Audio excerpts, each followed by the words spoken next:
Hello, and welcome to Top Posts from r/LetsNotMeet. Reddit Readings, Episode 6. I was watching my daughter's kids while she and her husband go out of town. They have a teenage daughter, let's say her name is Alyssa. At like 3 AM I'm woken up by a weird rustling sound and look out the window and see movement. I saw a boy emerge from the bushes on the side of the house. I saw a bike tossed on the lawn that definitely wasn't ours. My first thought was it was a burglar casing houses, but since he looked young and came through on a bike, I figured scaring him straight would be enough for him to decide to head home. Didn't want to ruin a teenager's life by calling the cops straight away, so I went out on the porch, flipped the lights on, and said, "Can I help you?" in my classroom voice. The guy looked surprised but not nervous. He was wearing a Letterman style jacket, but once I got a clear view of him in the streetlights, he seemed much older than my granddaughter, gruff, and more wiry than athletic. He walked up closer to the house and said, "Yeah, I'm looking for Alyssa." I gave him a disapproving glare, hoping he'd realize he came looking for a girl late at night, and a grumpy old person answered, "It's time to split." I'm thinking what must have happened is Alyssa knew her parents were going out of town, and maybe before she knew I'd be staying over told a secret older boyfriend to come over. It was late and I was alone with several kids, so I didn't want him coming any closer to the house. I also thought it was weird he came so late and wanted to be sure Alyssa actually wanted to talk to him. So I said, "I'm sorry, who?" And he said, "Alyssa, you know, Alyssa last name. This is her house." I thought he knew her full name. They must be at least friends. I said, "You wait there." He started to walk up and I felt a sick burning in my gut. Instinct kicked in. I yelled, "No, stop, freeze," then readjusted and said, "You stay right there. This is private property, don't take a step closer. Wait, there." So I go in and Alyssa is asleep just one room over from where the rustling first occurred, and I wake her up and say something to the effect of, "I don't know what the big idea was to have friends over this time of night, but you tell them to go home."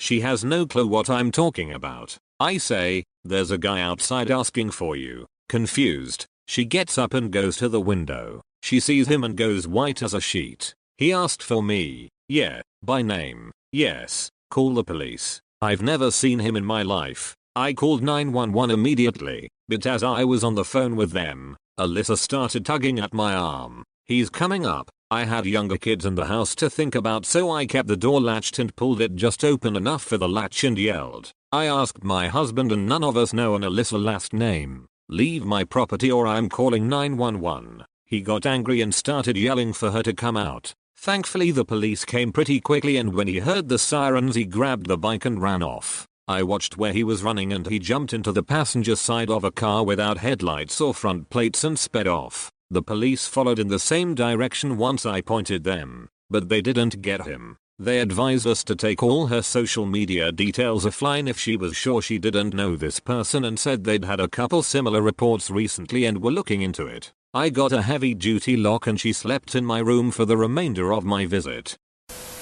This happened a few months ago in the beginning of summer. I've held off on sharing it for so long because I didn't want to be judged for my actions. LOL, I joined a stupid online dating app. I was divorced last winter, just kind of living it up, you know? I somehow matched with this man who lived in New York, 8-hour drive from me. After texting for a few weeks he sprung it on me that he was going to drive to see me. Since I'm staying with family since my divorce, I decided we'd get a hotel. He told me to find one and he'd pay for it. I already felt super bad he was driving so far, so I was trying to find deals and the cheapest place that wasn't sketchy as fuck. I live about 45 minutes outside of the city in the state that I live in, and I'm not super familiar with some areas, so the hotel I booked ended up being no bueno. But I didn't know this until I got there. It was dark by the time I arrived after getting lost 4 times. There was a very shady motel across the street with 2 men smoking cigarettes on the porch.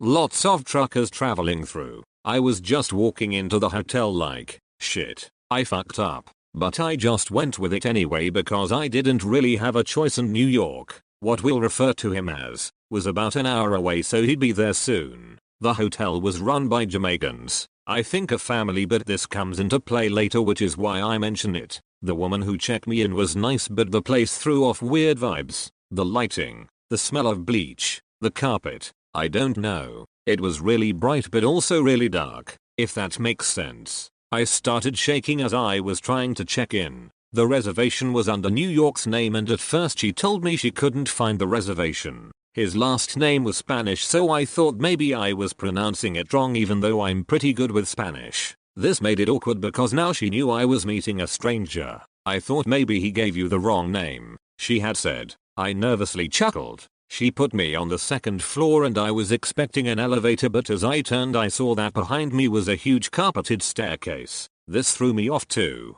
I don't know why. I get to my room and just pace around waiting for this stranger from the internet to show up. It starts raining. I'm sitting by the window sipping a glass of wine and see a pickup truck pull up. I think maybe it's him. A man in a black hoodie gets out and locks his truck. About 50 beep beeps and runs inside. I start panicking thinking it's him and he has no bags or luggage because he is just going to come kidnap me or something. Then there's a loud knock at my door and I jump so hard and immediately stand up. I make my way over to the door and look through the peephole. It's New York, no black hoodie, carrying bags. So I crack the door and smile and he comes in and I share my terrifying thoughts with him and we chuckle. Sex happens. Later that night we fall asleep and he's spooning me but also has his arms all the way around me with his head on top of my head. Super weird, I don't know. I was woken from a dead sleep just so sweaty because he was holding me so tightly and I thought that's what had woken me up, but then I heard it. Someone was fucking with our door. Then I heard the handle start moving as whoever it was tried to open it but it wouldn't open. Suddenly New York just jumps out of bed so fast I wondered how long he had been awake listening to this to react so quickly. I pull the covers up to my chin as he's just standing in the dark in his undies looking at the door. He looks through the peephole and says he thinks it's one of the Jamaican men who work here. We had a chain on the door as well as all the locks, so he kept the chain on as he opened it a few inches. Before he could even ask what the dude wanted, this man just says, "Is the white girl in there?" And I remember getting chills all over my body. New York says no, and slams the door, almost completely unbothered by this. The man says something about needing a credit card from me. New York yells back that the room is on his card, under his name, and he'll take care of it in the morning. I looked at the clock and it was like fucking 2 AM. I turn over and just stare at the wall hoping to fall back asleep. New York wraps his arms around me again and is immediately snoring in my ear. Good thing he was hot. The next morning we decide to go get breakfast. It's super early and we're both feeling groggy. I'm hoping as we round the corner to the stairs that no one is at the front desk because they definitely heard the noises from our room this morning and I was feeling really embarrassed. Thankfully the front desk was empty. Then I saw him, an older black male, standing a few feet from the exit. I honestly don't know if he was Jamaican. I don't know if he was part of the family who owned this place or a guest or just someone else. I don't know, but his face was almost sunken in and he had this weird, chilling look in his eyes. He was staring right at me. I knew without seeing him this was the guy from last night. New York whispers for me to just keep walking, so I break eye contact with this guy and lean into New York as we make our way to the exit.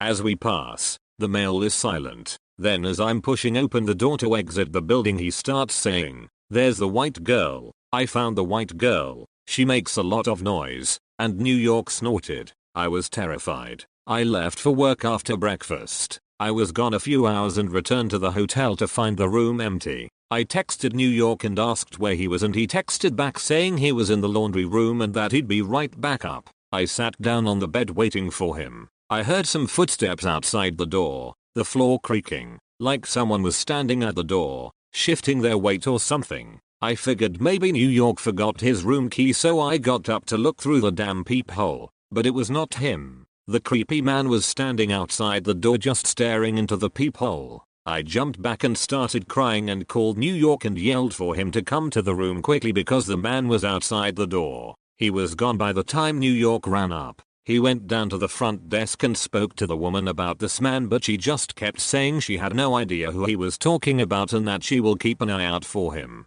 That night I couldn't sleep. I just felt like I could feel him lingering around outside the door, but I was too scared to go look. New York was sleeping. I rolled over and decided to be the big spoon and wrapped my arms around him. He was still basically a stranger, but was the most comforting thing I had. We checked out the next morning. I grabbed his hand as we made our way down the stairs because guess who was standing there? Yep, the woman from the front desk was gone, though, replaced by a younger male. The creepy man was smiling as we neared the bottom of the stairs. Just this awful, bone-chilling grin. "Lucky man with that white girl," was the last comment we heard from this creep. New York spun around and told him to fuck off and then walked me to my car. He waited while I drove off to make sure no one followed me. I don't know, maybe there's more we could have done. But again, he never did anything. It was just a very unnerving experience. About a month later I was telling my dad about it and he laughed and told me I had picked the worst part of the city and that he thought he had heard about this place being shut down multiple times for either drugs or sex trafficking.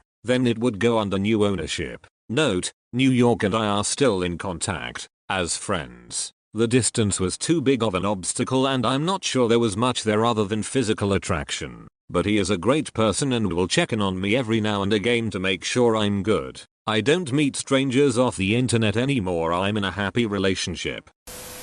This won't be as exciting as some stories. I'm posting mainly as a tip to look out for this tactic, and as a tribute to my Lula dog. It was about 2007 and I was struggling at the time. I'd taken a sublet to get us housing, and it was in an area filled with bars and college students, so a lot of drunken fights and street harassment. I came home a little late one night and needed to take Lula out. She had one of those leashes that extends, so on our way around the block, I'd usually let her stroll down this alley behind our building that she liked to investigate. As she's down the alley, I'm leaning against the building, smoking under a street light, not really paying attention, when these two guys come up. One stood straight in front of me, locked eyes, and wouldn't stop talking. It's like I was momentarily hypnotized. He kept asking if I wanted to party and where I lived. Then I realized that his buddy had slowly moved to my left, to the edge of my peripheral vision, and he could easily push me off balance into the alley. Every time I tried to look at peripheral guy,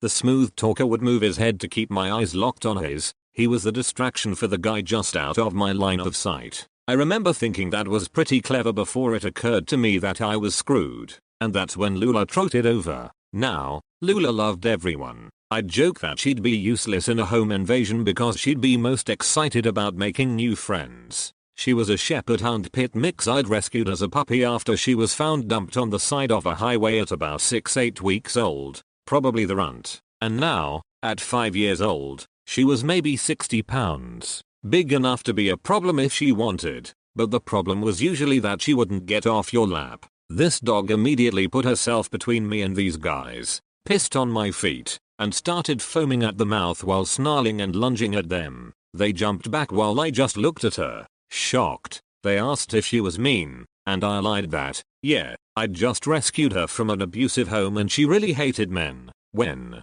in reality, she preferred them. They slowly walked away and Lula kept moving to put herself between me and them until they were around the corner, and then she just looked at me like, that was fun. Lula dog was with me for 10 more years after that. She passed peacefully in July 2017, at home, in her own bed, being told she was a good dog. To all creeps on the street, let's not meet.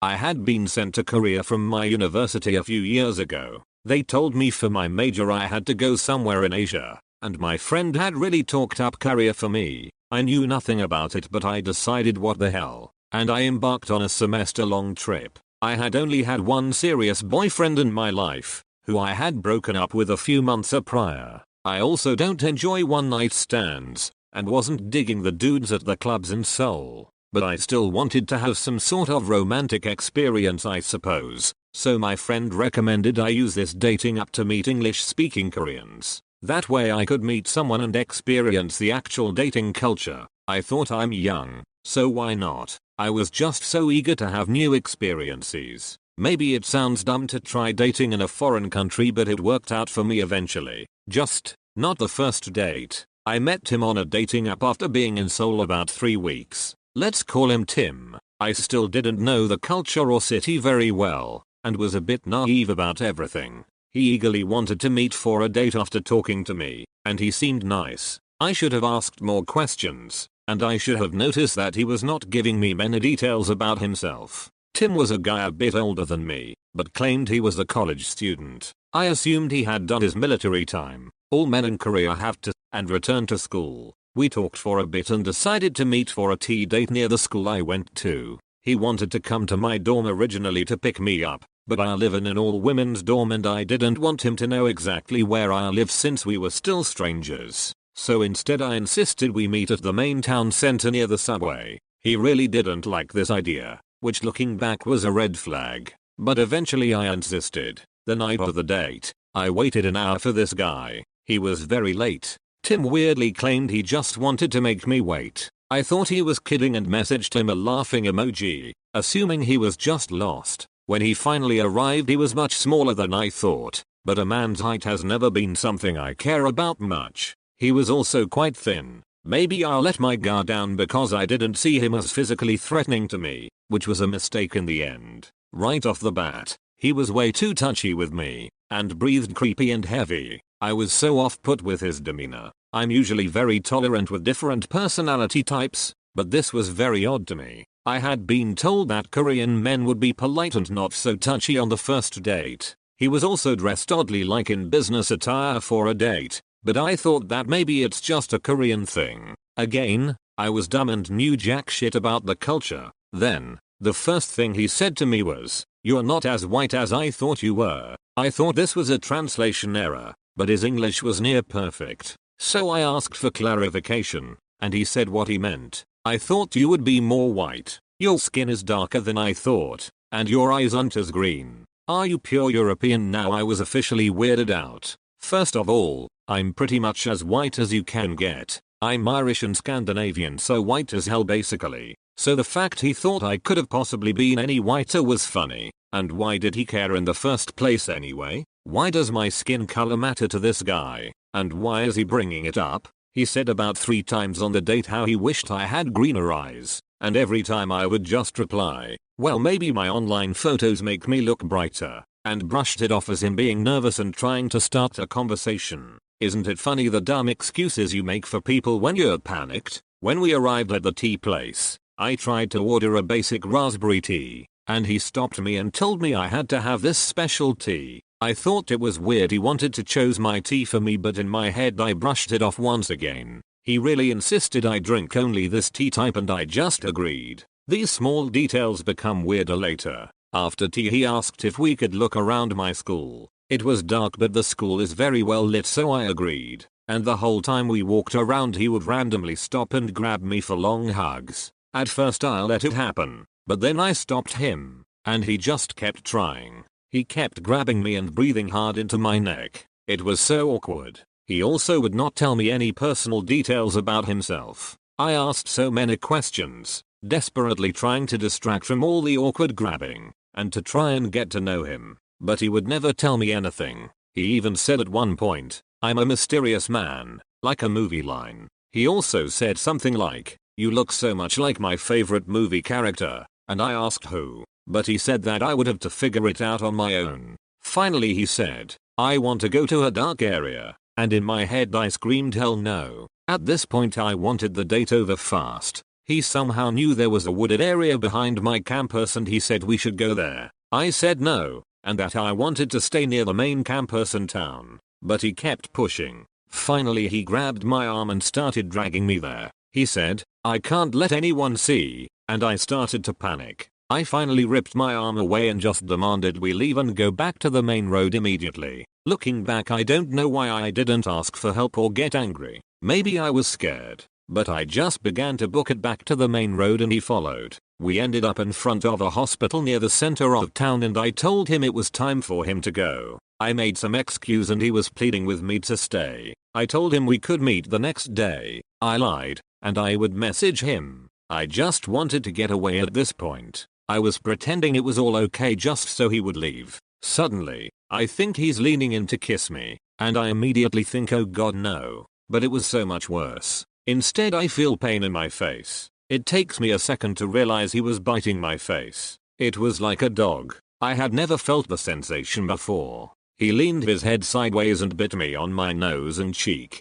as hard as he could. I screamed and pushed him away from me. His face looked so freaky, and I barely had time to react in words. Instead I ran up the sidewalk until I saw the convenience store on the right. I ran to the back of the store and bent down to start crying. The man who owned the store started to yell at me, but I couldn't explain my situation. I just begged him in English to let me stay. I ended up having to buy a popsicle to stick around. God, I wish I had learned some Korean by then. I guess Tim didn't follow me. I peered outside the store and didn't see him. I texted a friend and waited for them to get me to take me back to my dorm. On the way I messaged him and basically told him to stay away from me. I told him he was a creep, that he shouldn't bite women, and something along the lines of me calling the police. And then I blocked him. I was so scared to walk around my school area after that. I was so afraid he would find me somehow. I am so thankful I never let him pick me up at my dorm. I called my mom to tell her what happened when suddenly she said,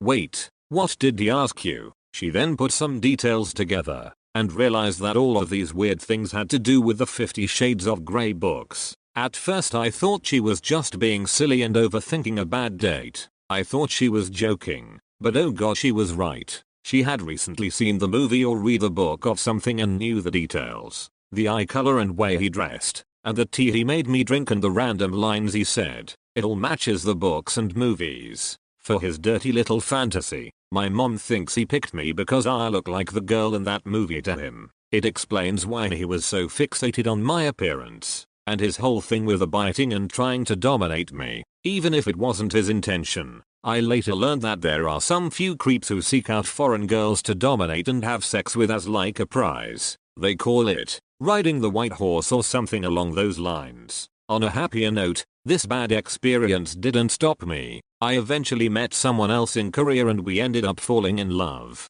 We even did the whole long distance thing. And now I'm living in Korea studying and working, hoping to marry soon. So I guess I didn't let bad creepy guys stop my life. As for Tim, let's not meet. It's been years but I will still kick your ass if I see you. And I won't have to bite. My almost kidnapped brother leads me to the most important person in my life. When I was younger it was just me, my mom, and my younger brother up until I was 14 years old. Every day except the weekends my mom would drive like 30 minutes away taking care of this family with 4 kids from 10 in the morning until 4 in the afternoon. And then at 5 she would sometimes do a night shift at a diner a little further away. My brother and I were homeschooled and had tutors come in 3 days a week for 4 hours every time, so we were mostly home alone unsupervised. Our closest neighbors were like half a mile away and no cars really ever passed us. The most I ever counted in a day was 5. We lived in a really old shitty and small house and we had 3 dogs at this time. 2 German Shepherds and a Belgian Malinois. Kind of the same thing as a German Shepherd. Protective working dog. Our yard was not gated, and most days were spent outside in the porch doing homework or reading while watching the dogs were playing ball. After 5 every day we were under strict instructions from my mom to take the dogs in and shut the blinds and everything. But sometimes if I was bored or if the dogs were energetic I would let them out and play with them since our house was extremely small and these were some pretty huge dogs. One day that I knew my mom was working the night shift my brother and I decided to play with the dogs. So he ran outside to grab the fetch toys. My brother was taking a super long time getting the toys and the dogs were inside with me going crazy barking. So I stopped doing dishes and pulled down the blinds and look outside. And he's standing there talking to this man who seems urgently trying to rush him into his car. Right away, I start screeching at the top of my lungs and run out my house. The dogs also ran out. Totoro, my smallest dog, 60 pounds if I remember correctly, jumped on him and he fell down and stayed on top of him barking. The 2 other dogs are barking like crazy too. And I tell my brother to run back inside. And I pulled Totoro's tail and grabbed the scruff of his neck and I made him go run back into the house with the other dogs. I pushed our dining table to barricade the door and spent the next 15 minutes really scared and holding a kitchen knife along with the dogs who were still barking like mad. I stayed on the couch peeking through the blinds and he looked super mad and just kept looking at our house and swearing. I was so scared he was going to come in and do something to us. He drove away pretty quickly, and I think my mom got home only about 30 minutes later, but it felt so long. My brother and I told her what happened, and he told her that he stopped and asked for directions and then started asking him if he was alone, and if he wanted to go into his car and see his puppy. and he started leading my brother away to his car. We drove to my neighbor's house and called the cops, which drove in from the closest town out, and they questioned us. I was 10 years old, and if I remember correctly, the only description I made was that the car was red and looked old and he was tall and white. The rest of the time we lived there, we would see a police car drive down the street a few times a week, and the officer that took my statement became very close with us. We had dinner together a lot, and he would drive to our house and spend time with us if he was on patrol. We spent Christmas and Thanksgiving with his family until I moved to California a few years ago. We are still very close, and I see him as a dad even though we are 5 states apart. So guy who tried to kidnap my brother, thanks for introducing me to the most loving and important person to me. I can't imagine the person I would be without him.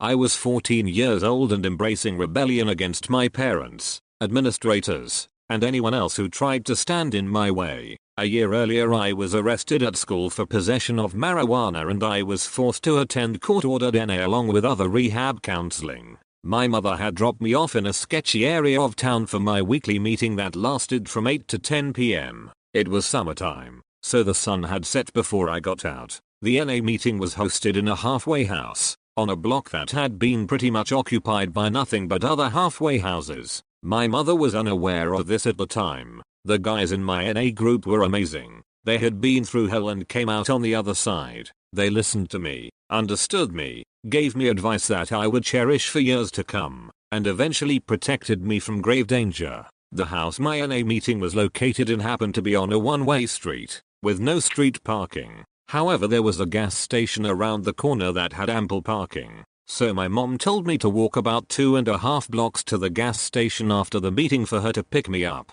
After my group one night, I made my way up the street, heading for the gas station, which was directly behind the houses I was passing. I got to the last house on the block, right before I planned to turn left to go 1 block west to my pickup. That's when I saw them. There was a group of men on the porch, maybe 5 or 6, and one with a mirror on his lap. They immediately called out to me, asking my name, what I was doing, etc. I ignored them and sped up my pace, but before I could get past, they were walking towards me. One of them asked for the time, and I immediately knew I had to run. I sprinted back down the street from where I'd came, and they proceeded to chase after me. I knew I couldn't outrun them, so I dipped into a driveway, dove under a parked truck, and hid, knowing my life was on the line. They followed me within inches of where I hid. I could hear them saying, "Where the fuck did she go? Find her." I trembled, lying on my belly underneath a truck,